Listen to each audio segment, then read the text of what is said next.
morning, friends. We're so excited to have Ernestine Flemister with us this morning. She is the rector of St. Luke's in Grants Pass and our relatively recently installed missioner for reconciliation here in the Diocese of Oregon. That's a new position that Bishop Diana created, and Ernestine is working her way around the diocese. We are her second congregation to be visited, so we're helping to prime the pump. And we're so excited to have you with us, Ernestine. Thank you for being with us this morning. It's good to be with you. Yeah.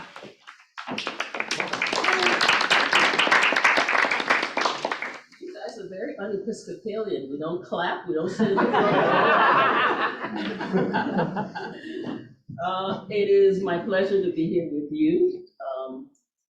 I don't know where to start. I think this is an assignment that I have been preparing for all my life, even though I may not have known it. And I think I wrote some notes and stuff to make sure I hit key things that I want to talk about. I think that it is impossible to solve a problem unless you acknowledge and define the problem. And that's what we Episcopal, I shouldn't say Episcopalians, the churches all over the world have been doing for centuries. We have, and I know the Episcopal Church because that's where I've been all my life. We make beautiful resolutions and false resolutions and we do this and we do that, and we do nothing. So I'm hopeful at the last convention, they actually committed to, I think it's $2 million. So I said, oh, okay, maybe now we're trying to get serious about this. But it is not something that we want to do. It's not something we want to face. It's not something we want to acknowledge. And so for me, I think the first thing that we need to do with ourselves on a personal level and as the community of the church is tell the truth. Tell the truth of who we have been and the truth of who we are. And one of the truths that is difficult and challenging for people to accept that the Christian church has cozied up to white supremacy for a very, very, very, very, very, very, very long time. From the days of colonialism till now, the foundation. And it is not the teaching of Jesus Christ. So I can be a part of the church because I believe in the teachings of Jesus Christ, not in the white supremacy that we get, the white supremacy that allows misogynistic behavior, racist behavior, brutal behavior against people who are different from us. We want to otherize everybody. And so I think the truth telling, I think it's on there, is I have a couple of questions that I think I always hear, and that just makes me crazy. One of them that people tell me all the time, and I have to say it's mostly. I'm very disappointed in the quality of what they do on these forums. I'm tired of hearing about racism. I'm tired of talking about racism. And you know what my response is to that? Just how often do you talk about racism? Really? How often? Only when somebody like me shows up, or there's something in the newspaper or something, you read about it, you put it down, and you walk away. So, when those words start to form in your mind and it starts to come out of your mouth, just not true. Not true. The other thing I hear about most recently is that white men are the most discriminated against people in society. And I have to go back to Susan Powder, okay? Stop the freaking madness. How is that possible? How is that possible? So, one of the other ones that I hear, it talks about angry Black women And I have all the responses to all the questions, yeah. Black women have a right to be angry. So if I'm angry, so what? I have a right to be angry with all the stuff. Listen, black women, I want to make a quote from John Lennon. He didn't say black women, but I'm reimagining his quote and saying black women are the N-word of the world. Okay? We get dumped on the most. We're the bottom of the totem pole. And so when we talk about reconciliation, we cannot get to reconciliation until we face the truth of who we are. And I hear the question, they ask politicians, is America a racist country? And I'm like, damn, I'm not a politician. Yes, America's a racist country. You know why America's a racist country? Because a lot of what is happening was promoted and supported by the government of the United States, including redlining. That continues to happen because you continue to want to be separate from us. And please tell me this. I'm a big comic book fan, so I'll phrase the question to you this way. Riddle me this. How is it possible for your property, your neighborhoods to be devalued when a black family moves into your neighborhood? Anybody can answer that question for me? How is that possible? That gives us way more power than we ever thought we had. You can devalue your property by moving into your neighborhood. And by the way, there are still places that have covenants that will not allow you to sell your property to people of color. And so, what do we at the church, what is the church's responsibility in all of this? I think first, the teachings of Jesus Christ. I mean, we can start with the most basic, about loving your neighbor as yourself. And then we can go to our baptismal covenant. Seeking and serving Christ in all people. Respecting the dignity of every human being. And the question. Very general, but I was hoping. And the challenge of the United States has always been failure to rise up to the most crucial questions. Defining humanity. We were defined as what, 3/5 human beings? You give and you take. You give, you pass, I think, the 13th, 14th, and 15th Amendment to grant citizenship and pass the Voting Rights Act, and oh, well, no, I take that back. So you give and you take and you give and you take. We as Christians, or we claim to be Christians and followers of Jesus Christ, how is that acceptable to us? To continue to vote in ways that don't reflect that? To continue to pass budgets that don't reflect that? Somebody says a budget is a moral document, and I'm saying not in the United States today. We can spend $800 billion on defense. Grapple with that number, $800 billion on defense. Mm-hmm. I've heard Sandra about this. I guess I tick off all the boxes. I'm a female. I'm an immigrant. And so that naturally puts me into that other category, but I choose not to stay in that category. It says meet people where they are. Yeah, I can meet you where you are, but I ain't staying where you are. Because it is not safe for me. It is not comfortable for me. I don't thrive where you are. And so when you talk, oh, make America great, make America this, give me my country back. Hello, indigenous peoples. their country.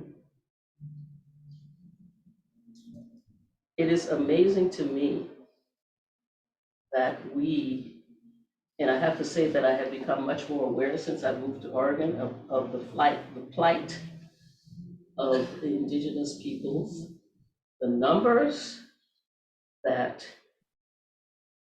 we met here and the numbers that are here now. We got the land, they got the reservations and the casinos. Gee, what a fair trade.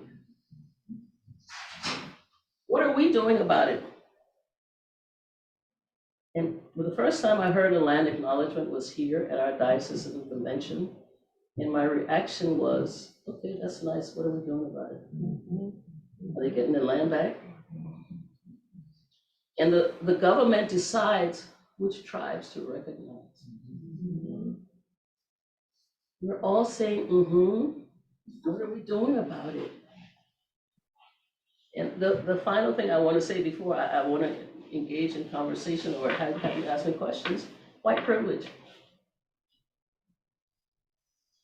And I know a lot of people don't believe in white privilege because, geez, their family didn't own slaves and they didn't have a big plantation. That's not that's not what white privilege is, that you owned slaves and you had a big plantation and you were from the South. White privilege is the ability for you to completely ignore everything that I've said here today, walk out the door and say, oh, life is grand for me and my family and the people that I love. White privilege is never having to have the conversation with your son or daughter on how to behave if you are stopped by a police officer. I do not hate police, but I recognize that there are corrupt police. And I want us to stop with this narrative that all police officers are good and all police officers have my best interest at heart, because that ain't so.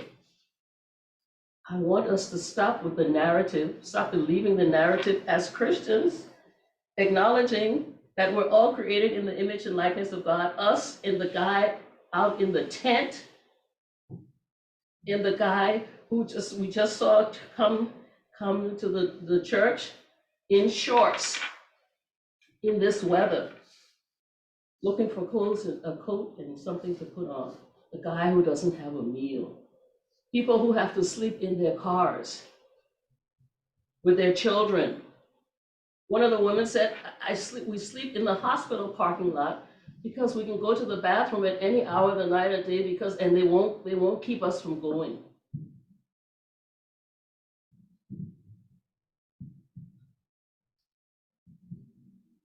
White privilege is just saying, well, I just don't give a damn. I'm good. I can manage, and I'm not concerned about my brothers and sisters out there. And so,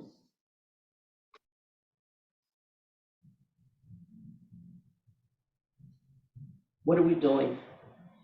We can't continue to lie to ourselves that we're making progress, because we're not. We can't continue to say that this country is fair to everybody when it's not. We can't continue to say that, slow progress is good or no progress is good until we face the reality of or recognize whose we are, and that includes everybody. And so I'm going to stop there and invite your questions or comments or.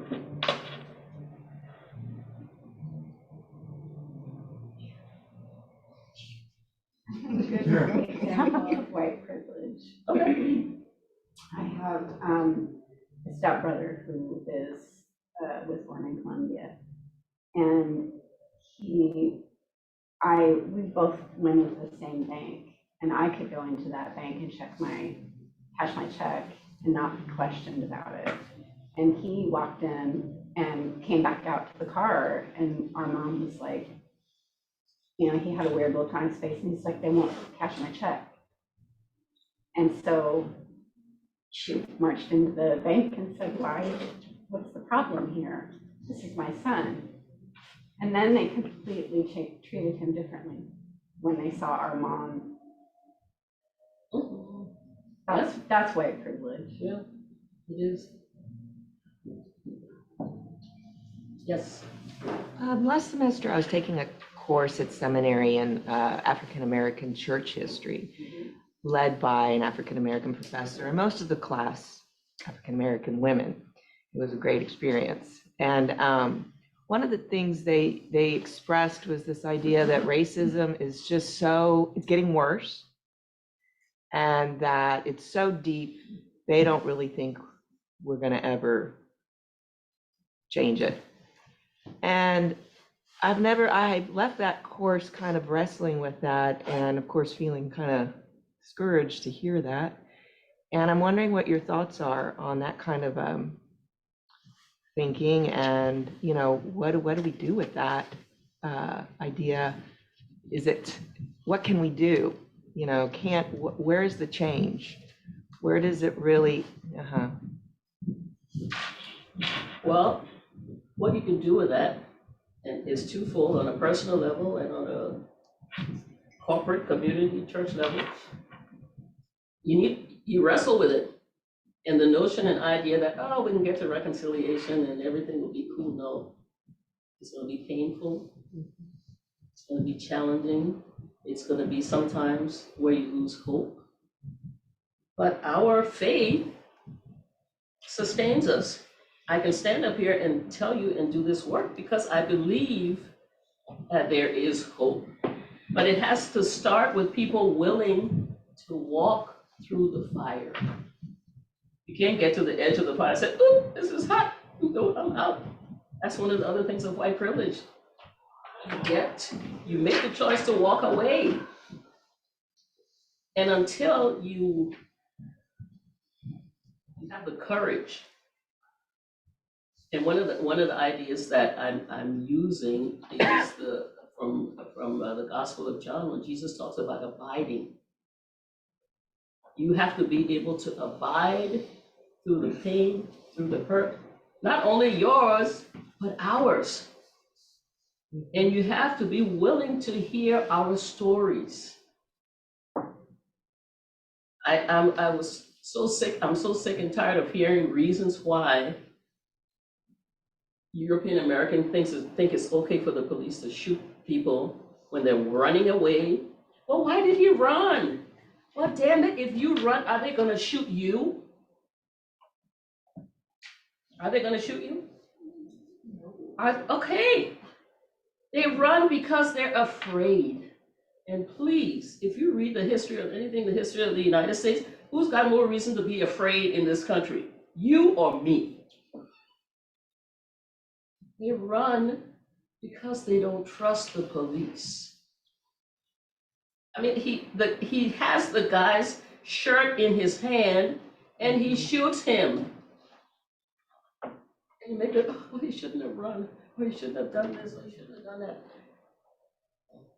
If it's not going to happen to you in the same circumstance, it's a problem. And you have to be able to acknowledge that, and you have to be able to speak about it. I tell people, talk to your tribe. I get that from my congregation all the time around the holidays. Oh, I'm going to have to go to somebody, and me and this person don't agree politically. But oh, so what? You don't agree? Is there any reason why you can't be in the same space? Courage. I liken racism and white supremacy to being in a river. You have been bathed in it, washed in it, soaked in it all your life. And I think that is why it's so difficult for you to understand. Unless you get out of that river, okay, I tried to use this reference with my congregation, and okay, I'll try it with you. The matrix. You're in the matrix. And until you get out of the matrix, you can't tell the difference. You can't see the difference. And so you think it's okay. A lady there. She was raised in the South all her life. And these are the narratives that you're fed on. And until you are willing to say to yourself, it's not true. Why? Because I have had experience that tells me that this is not true. Stop believing the narratives that you know are not true.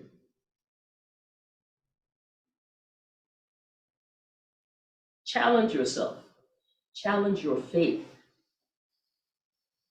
And then when you're in spaces, and I know this is hard, where people are talking racist stuff about other people, that you need to be able to tell them. That's the only way things change. The people having the courage to make a difference. And you only do that by trusting and having faith. In my opinion, one of my favorite authors, and you'll hear me quote her Maya Angelou, James Baldwin, and she says of all the virtues, courage is the most important because it allows you to exercise other virtues. So until we get the courage, and I want to include faith in that, because we can't talk about change unless we have that faith and trust in God to say, I can do this because I have faith. And the parts of the baptismal covenant, those questions, those 5 questions that were asked, and the response to all those questions is, I will with God's help. I will with God's help. Yes, it's risky. Yes, your friends may not call you because you stood up for some African American or some indigenous or some other people, because are you willing to make the change has to start here. You have to allow your heart to be broken, and you have to allow God to heal your heart. You have to feel the suffering. You have to feel the degradation that other people feel. And that is allowing your heart to feel. Forget this intellectual stuff. The change comes here. Change comes in your heart. Yes. About, I don't know, 4 weeks ago, I started taking a course offered by the Diocese of New Jersey. It's on racial reconciliation. Every week we read material and we listen to lectures and talks. It's very, very interesting. I'm enjoying it a lot. When I was invited to do this, I had not heard of any other dioceses doing something like this. But is this something that is starting all over the country? Yeah, I would say it's in a lot of dioceses in a lot of states, yes. Yes. I have to say, when you said you took a course, I just recently completed a course from Bexley Seabury on the Doctrine of Discovery, and I asked this question at the 8 o'clock service. How many people have heard of the Doctrine of Discovery? Oh, more people here. This is good. I'm glad to hear that. One of the things, it was a fabulous course, by the way. If you get a chance to take it, please do. And it's done from the perspective of indigenous peoples, and it's fabulous. I think you continue to educate yourself. You continue to become aware, and what is going on in this country around teaching history is mind-boggling to me. I don't know what. I have no words to describe what is going on, and it's just a problem of not wanting to face up to truth and reality. And it's we can look at it in different ways. We can look at it in a way that is hopeful, in the sense that maybe it is the last pangs of a dying system, or we can look at it in my time as the perpetuation of the system again. So we have to fight. And I don't mean physical fight. We have to fight within our spirits and our hearts against these things. My mother was a teacher, and I think she instilled in me the desire for lifelong learning. There was an article written by Gene Robinson, the columnist, I think it's the Washington Post. Can a country die from stupidity? Yes.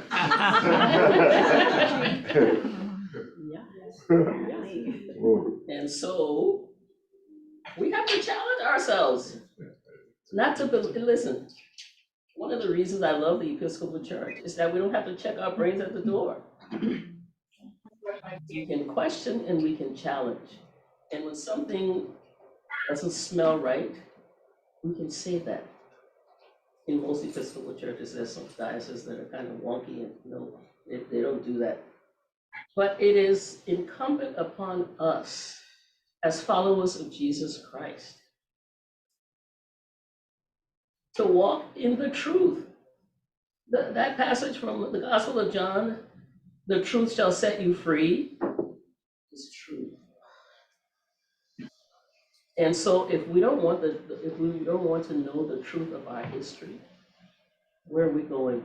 Another quote, those who, and I'm paraphrasing because I don't know the exact quote, those who ignore history are doomed to repeat it. History is circular. And I believe, and I said in the 8 o'clock service, that the thing that God wants us to focus on and pay attention to, if we don't deal with it, it keeps coming back to us. It keeps coming back to us. It keeps coming back to us until we say, oh, I need to look at this. I need to pay attention to and the issue of racism, white supremacy, misogyny, homophobia, all the things that we do to otherize people, to make people less than we think they are, or to make us feel better than we think we are. Those are all the things that we need to deal with, and the church has not been dealing with it. I'm a part of this church. I've been a part of this church since I was baptized and confirmed. And I don't believe you can change the church from the outside. And so we're in the struggle. So I invite us to abide through the struggle and not turn away from it. To abide and not think that, not my problem. I don't have to deal with this. I'm okay. My family's okay. The people that I care about are okay. Well, you're not okay, because it is eventually going to bite you too. It may take a minute, but it's coming. Yes. So you were talking about land acknowledgements, and I think that it speaks to something that I notice a lot, which is that so many of these issues of white supremacy and racism are so central to our power structures that it can feel really overwhelming as an individual to say, how can I go up against this? How can I change this? I mean, I feel like some of the things that need to happen, like reparations or giving land back to tribes or things like that, have to come at such a large sort of government level. And so my question is, what as individuals can we do to move things in that direction? Well, as a priest, I'm not allowed to tell you how to vote. And I'm not going to tell you how to vote. What I am going to tell you is to vote with a conscience. It is amazing to me that people keep sending people back to Congress who lie, cheat, steal, don't vote the way they say they're going to vote, but yet they come back and they say, yeah, I did this, that, and you can check their records now. But you keep voting for them to go back. How's that gonna change? Do you know they just, I think it was last year, they just voted on a bill to make lynching a crime and illegal in the United States? Okay? Right now, the Voting Rights Act is sitting in Congress. You can't say that you are, this person is my neighbor, and you're not voting in ways that support their thriving. You can't say I love my neighbor as myself when you're voting in ways that are detrimental to people. I mean, we have to be more open and aware of how we make choices. Last week's Old Testament reading was about Moses talking to the people of Israel before they went into the Promised Land. You make a choice for good or ill, blessing or cursing. And we have to be conscious. People make the choice deliberately to vote for things that are detrimental to other people. That's how you can make a change. That's how you can help to make a change. The only person you can change is you. Be the example to say, I'm doing this, not because it only benefits me, but because it benefits the greater good. I have a book list that I will share with you that gives you a lot of books to read and kind of see how things are different, how you can make a difference. Yes. Just to respond to your question from my perspective, my daughter lives in Los Angeles, and when they were having protests, she went to stand in front of the people of color who were protesting because she had been told that if white people stand in the front of the crowd, they're less likely to shoot. And that's something that we can do. That would take a lot of courage. It would take a lot of courage. Here's my snarky remark to that. Protesting is great. What we need from you is consistent allyship. Don't protest one week and next week you're doing something completely different. You're going back into your little cubby hole and yes, this is the way. No, and that is what has happened from Reconstruction to now. You need to do the support on a consistent basis. And I'm going to give a quote from Martin Luther King from his letter from a Birmingham jail. It is not the noise from our enemies that we'll notice, but it's the silence of our friends. We are too silent when it comes to issues that affect other people, because it doesn't affect you. So you have to be willing to do this on a consistent basis. It can't just be a one time where you stand in front of a protest line and okay, I feel good, I can go back to being my usual self, and I can go back to my neighborhood and my consistency. And that is what our faith supports us in doing. That's why we come to church and we see the confession, a corporate confession. Trying to think of it now. I can see it, but essentially it talks about the things that we do that we should not have done, and the things we don't do that we should have done. Every Sunday we say those words. Embrace them. Hold on to them. Abide in those words. It can't be a half-hearted thing. That doesn't do me any good, it doesn't do anybody any good, and it doesn't do this country any good. It doesn't do our church community any good.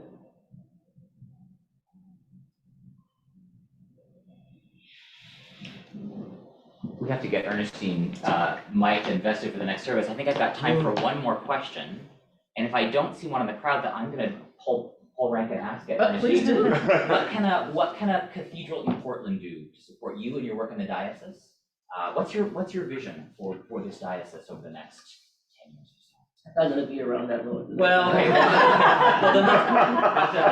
But what can we do to partner with you and support you in this work? Well, you can partner in supporting me by having programs like this, by having conversations like this, by connecting with organizations in your community that support this work, by building relationships. And I think, and I was watching, I'm trying to think, one of these late night shows, and he went out into the streets to ask a question. Do you have a Black friend? And one said, yeah, I have a Black friend. He said, name her. Do you have a Black friend? And I don't mean a token Black friend. Are you in relationship with people? You need to build relationships with people in your neighborhood. It can't just be, oh, Black History Month and we do all the stuff and we have all the sales and we do this, that, and the other. I refuse to buy this stuff on sale of Black History Month. I'm not doing that. I refuse to buy any stuff on sale on Juneteenth. I refuse to do that. I'm not supporting that. That's what you can do. That's the main thing you can do. Build relationships with the people. Yes. I'm sorry. Yeah. From my experience, being with people in this congregation, a lot of people will say, well, I don't know how to go about doing that. It's kind of that perfectionism. I think people are afraid to go out. These doors are safe. Here, there's safety.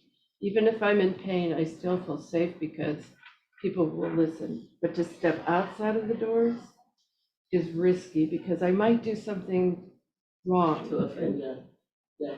That happens. And listen, if you're in a true relationship, you will do things that make people mad and upset, but you build a relationship and you work through that. I think it's important for the leadership of the cathedral to model that. All the people who are in leadership need to model that, because your congregation will pay attention to not what you say, but what you do. I also think this space feels safe to people whose skin looks like most other people in this That's congregation. right. Right, that's true. And I will say this, and I was going to talk to your organist about this. I don't see any literary voices singing in your pews. Hear a little bit of it. I will hear a little bit, but I want more to hear you singing about it. I was in a meeting and somebody says, well, the songs in literary voice are too hard, really? So the 1982 hymnal are easy. Dirge. Right. If you want to honor my tradition as you want me to honor yours, then make the effort. I don't know why lift every voice is so hard. I mean, it's like, so that's my, I'm telling you, that's the team. You all heard it. She got me on hook for Lift Every Voice. Yes, Ernestine, thank you for being with us. You're welcome.